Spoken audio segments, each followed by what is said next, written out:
नमस्कार, आप देख रहे हैं जनतंत्र टीवी। मैं हूं आपके साथ अनन्या बेदी। इस वक्त की बड़ी खबर आपको दिखा रहे हैं।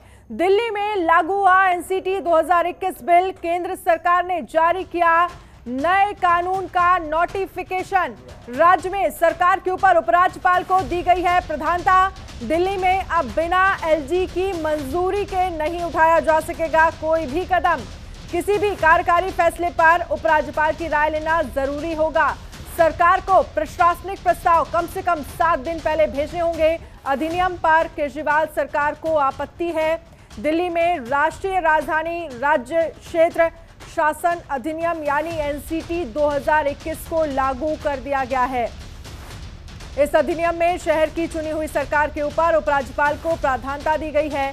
गृह मंत्रालय द्वारा जारी अधिसूचना के मुताबिक अधिनियम के प्रावधान 27 अप्रैल से लागू हो गए हैं। नए कानून के मुताबिक दिल्ली सरकार का मतलब उपराज्यपाल होगा और दिल्ली की सरकार को अब कोई भी कार्यकारी फैसला लेने से पहले उपराज्यपाल की अनुमति लेनी होगी। दिल्ली सरकार को उपराज्यपाल के पास विधायी प्रस्ताव कम से कम 15 दिन पहले और प्रशासनिक प्रस्ताव कम से कम 7 दिन पहले भेजना होगा।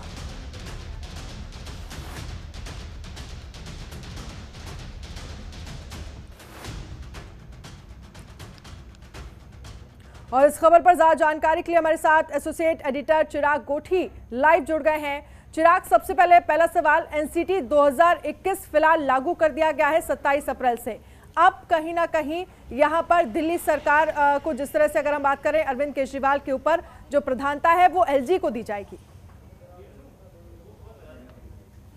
देखिए, ये जो जंग थी ये बहुत पहले से चली आ रही थी और अब हालांकि इसको जो है एक तरह से कहा जाए कि कानूनी जामा पहना दिया गया है और बाकायदा नोटिफिकेशन जारी हो गया है। राजपत्र जो है वो निकाल दिया गया है और ये बाकायदा होम मिनिस्ट्री की तरफ से नोटिफिकेशन जारी हुआ है, जिसमें साफ है कि अब जो सुप्रीम पावर होगी वो एलजी होगी। हालांकि कोर्ट ने बहुत पहले ही, हाई कोर्ट ने इस मामले में जो है वो जो पावर्स दी थी वो सीएम को ज़्यादा दे दी थी, लेकिन कहीं ना कहीं इसी फैसले के खिलाफ जो है सुप्रीम कोर्ट भी चले गए। तो सुप्रीम कोर्ट में जाकर भी जो फैसला आया था वो सीएम के पक्ष में आया था। लेकिन अब फिलहाल स्थिति ये हो गई है कि उसके बाद जो अधिनियम है उसको बदल दिया गया और बाकायदा केंद्र सरकार ने इसमें विशेष रुचि दिखाई, मैं कहूँगा, और उसके बाद इस अधिनियम को बदल दिया गया और उसके बाद एलजी जो है वो अब सुप्रीम पावर रहेगी यानी यूटीज़ में। तो यही जो है वो दिल्ली जो एनसीटी जो अधिनियम है 2021 संशोधित इसको बोला जाएगा, उसमें भी ये साफ हो गया है कि अब जो एलजी है वो प्रधान सेवक रहेंगे और उन्हीं की रजामंदी से ही सारी चीज़ें होंगी। यानी कि अब चुनी हुई सरकार का, केजरीवाल सरकार शुरुआत से ही कह रही है कि जब चुनी हुई सरकार है, यहाँ वोटिंग होती है, यहाँ सारे वही प्रोसेस फॉलो होता है जो एक लोकतंत्र में दूसरे राज्य में होता है, तो फिर आखिर यहाँ कैसे एलजी जो है वो सुप्रीम होगा।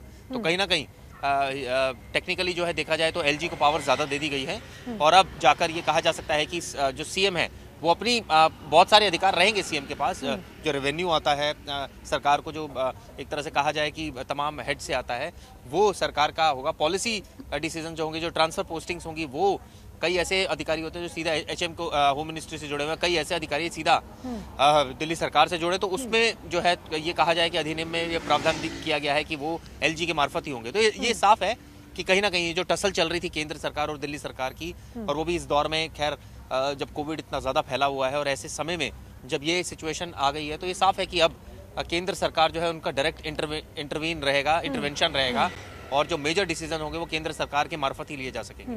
लेकिन आप यहाँ चिराग, आपसे ये समझना चाहेंगे कि जो नए कानून का नोटिफिकेशन है उसमें क्या क्या चीजें शामिल होंगी, कौन कौन सी ऐसी चीजें होंगी जिसमें एलजी से मंजूरी लेनी होगी केजरीवाल सरकार को?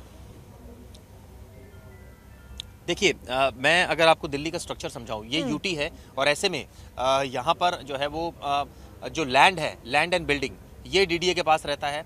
यहाँ पर जो कानून और व्यवस्था है वो सेंट्रल गवर्नमेंट चलाती है। तो ऐसे में जो बाकी बचा हुआ है, जिसमें एक तरह से कहा जाए कि डेवलपमेंट वर्क्स जो होते हैं राजधानी में, वो जो है वो सीएम जो है उसमें जो फंड आता है, यानी कि रेवेन्यू आता है सरकार को, सरकार की इनकम होती है, उसके बाद एक्सपेंडिचर सरकार तमाम हेड्स में करती है।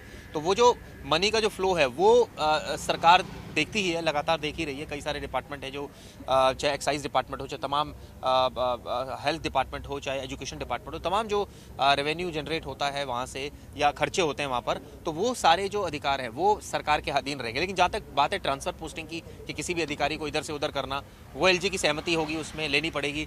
तो ये कहा जा सकता है कि अब एलजी की सहमति से ही सारे काम होंगे, यानी कि कई बार टसल हो जाती थी, तो इसी वजह से जो केजरीवाल सरकार थी वो कोर्ट चली गई थी और कोर्ट ने उनके हक में फैसला दिया था।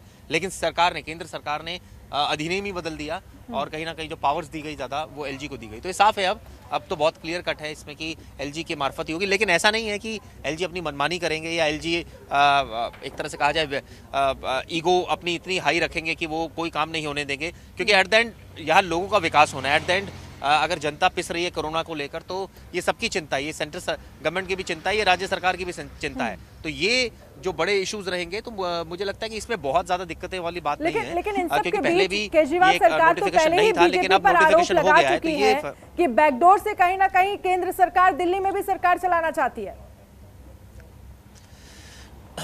देखिए, आरोप तो वो लगा ही रही है, इसी वजह से सुप्रीम कोर्ट वो चली गई थी और उसके बाद भी वहाँ भी फैसला जो उनके पक्ष में ही रहा, हालांकि क्योंकि वहाँ भी सरकार ने कहा कि जो सीएम है जिसको एक जनता ने चुना, एक तरह से कहा जाए वोटिंग हुई है यहाँ पर बाकायदा 70 विधानसभा है राजधानी में, तो ऐसे में कैसे एक जो सीएम को जब चुनी हुई सरकार को कोई कैसे छेड़ सकता है। तो ये भी हमें समझना पड़ेगा कि ये यूटी है, यानी कि यूनियन टेरिटरी है। ऐसे में जो डायरेक्ट इंटरवेंशन और भी जो यूटीज हैं, अगर देश की बात करें 8 यूटीज हैं, तो वहाँ भी सरकार, केंद्र सरकार का उसमें हस्तक्षेप रहता है। लेकिन ऐसा नहीं है कि केंद्र सरकार को और कोई काम ही नहीं है कि वो सिर्फ हस्तक्षेप ही करती रहे या वो जो डेवलपमेंट वर्क है वो रोकती रहे, ऐसा भी नहीं है।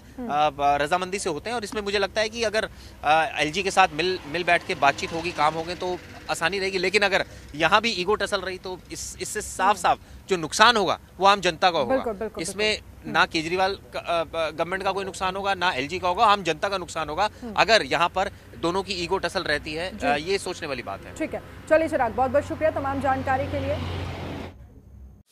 खबरों के निष्पक्ष विश्लेषण के लिए सब्सक्राइब करें Jantantra TV and press the bell icon. Never miss any update.